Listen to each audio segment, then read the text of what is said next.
Halo, selamat pagi saudara. Selamat datang di Kompas Bisnis bersama saya Glenny Soktania.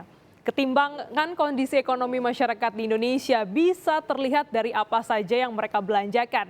Dan pagi ini Kompas Bisnis akan menunjukkan data dari Survei Sosial Ekonomi Nasional Susenas yang dilakukan Badan Pusat Statistik untuk tahun survei 2021. Susenas mengumpulkan data masyarakat mulai dari pendidikan, kesehatan, perumahan, hingga pengeluaran rumah tangga.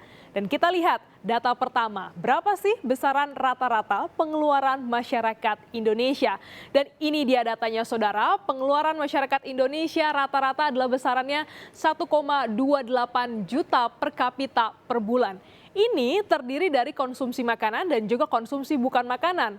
Untuk konsumsi makanan nilainya adalah sekitar Rp631,6 ribu per kapita per bulan. Dan untuk konsumsi bukan makanan sebesar Rp649,6 ribu per kapita per bulan. Jadi masih hampir seimbang ya antara belanja makanan dan juga bukan makanan. Di Susenas ini, BPS juga mendetailkan soal pangsa pengeluaran kelompok pangan atau makanan, yaitu rasio pengeluaran untuk belanja pangan dihitung dari total pengeluaran selama 1 bulan. Dan hasilnya bisa kita lihat ada sejumlah makanan atau jenis makanan begitu yang dibelanjakan oleh masyarakat Indonesia rata-rata diantaranya adalah makanan dan minuman jadi sebesar Rp202.000 per bulan per kapita, ada rokok dan tembakau Rp78.000 per bulan per kapita, padi-padian Rp69.000 per bulan per kapita. Untuk kelompok seperti ikan, cumi, udang ini sebesar Rp52.000 per bulan, dan untuk kelompok sayur-sayuran adalah Rp48.000 per bulan per kapita. Ada yang menarik dari data ini saudara?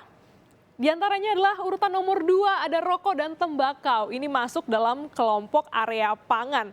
Bahkan ya menduduki posisi nomor 2 untuk pengeluaran tertinggi dibandingkan kelompok-kelompok lain yang lebih sehat seperti ikan-ikanan dan juga sayur-sayuran. Dari data soal pengeluaran pangan juga terlihat saudara bahwa semakin sejahtera seseorang, pangsa pengeluaran pangannya juga semakin sedikit. Kami akan tunjukkan datanya di mana BPS membagi kelompok pengeluaran rumah tangga dalam 5 kategori. Ini ada 5 kategori, kelompok 1, 2, 3, dan 4.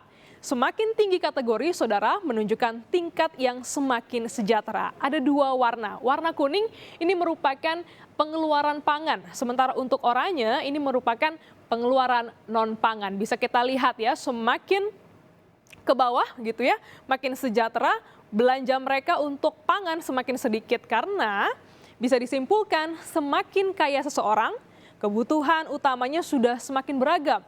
Tidak hanya berfokus pada pangan saja, kebutuhan mereka bertambah untuk perumahan, pendidikan, dan beberapa di dalam kelompok non-pangan. Sementara semakin penduduknya kurang sejahtera, maka pendapatannya hanya cukup untuk memenuhi kebutuhan pangan saja. Nah, saudara, kalau bicara soal harga-harga, erat sekali hubungannya dengan inflasi yang sekarang kondisi